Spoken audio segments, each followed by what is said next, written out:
हिंदी साहित्य द्वितीय वर्ष प्रथम प्रश्न पत्र में रीति काव्य सुमन पाठ्य पुस्तक में रीति कवि सेनापति का काव्यांश संकलित है।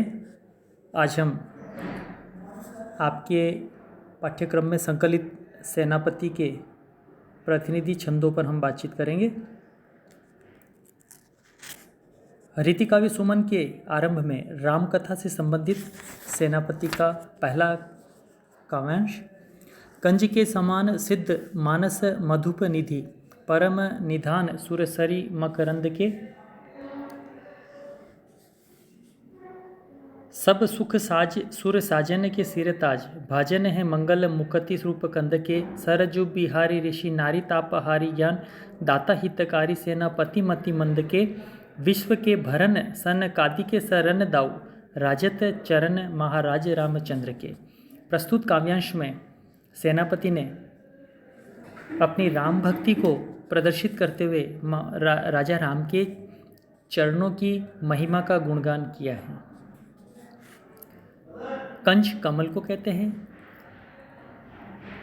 मधुप निधि अर्थात आनंद कोश, निधान आधार, सुरसरी गंगा नदी के लिए आया है, देवताओं की नदी सुरसरी, मकरंद फूलों का रस है, कंद का मतलब गांठ है, ऋषि नारी गौतम ऋषि पत्नी अहिल्या के लिए बताया गया है, सनकादि अर्थात कृष्ण भक्त कवियों के लिए यह आया है शब्द।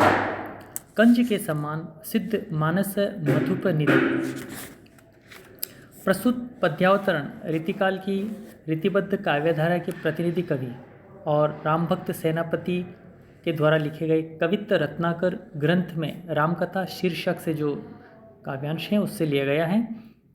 रामकथा का वर्णन कवित्त रत्नाकर की चतुर्थ व पंचम तरंगों में मिलता है। यह काव्यांश सेनापति ने राम भक्ति भावना को राम के चरणों की वंदना करते हुए और उनकी चरणों की महिमा का बखान करते हुए प्रदर्शित की है और बताया है कि किस प्रकार राम के चरण लोगों का कल्याण करने वाले हैं, ऋषि नारी का उद्धार करने वाले हैं और सभी सुखों को प्रदान करने वाले हैं।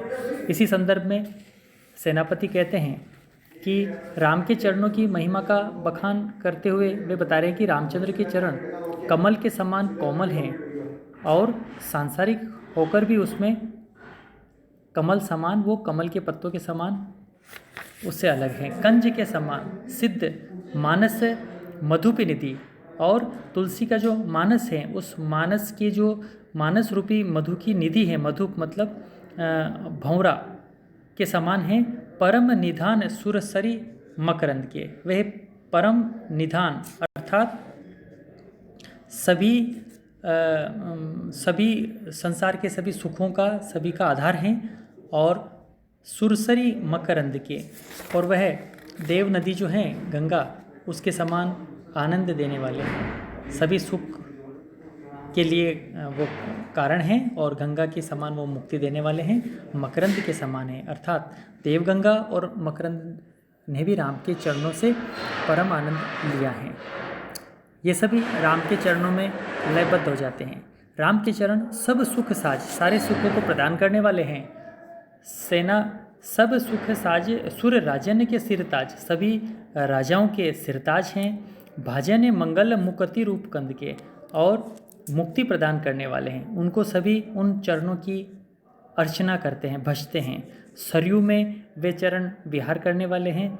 ऋषि नारी का ताप हरने वाले हैं, अहिल्या को अपने ताप से मुक्ति देने वाले हैं। ज्ञानदाता, ज्ञान प्रदान करने वाले हैं। सेनापति ज्ञानदाता हितकारी, सेनापति मति मंद के, और वे हितकारी हैं, लोगों का हित करने वाले हैं, और जो मंद मति हैं, कम बुद्धि वाले लोग हैं, उनका भी कल्याण करने वाले हैं।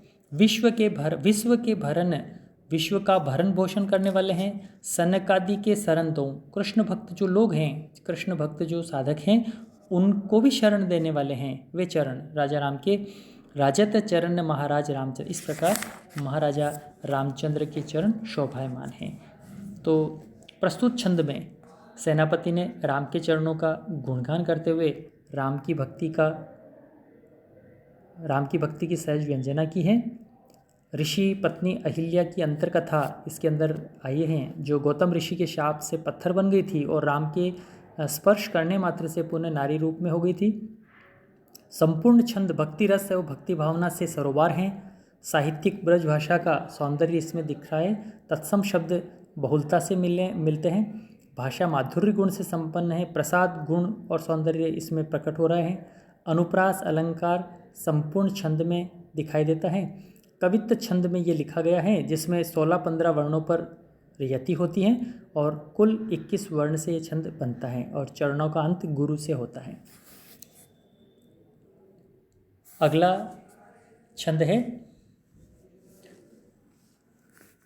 उसका हम अगले वीडियो में हम बात करते हैं।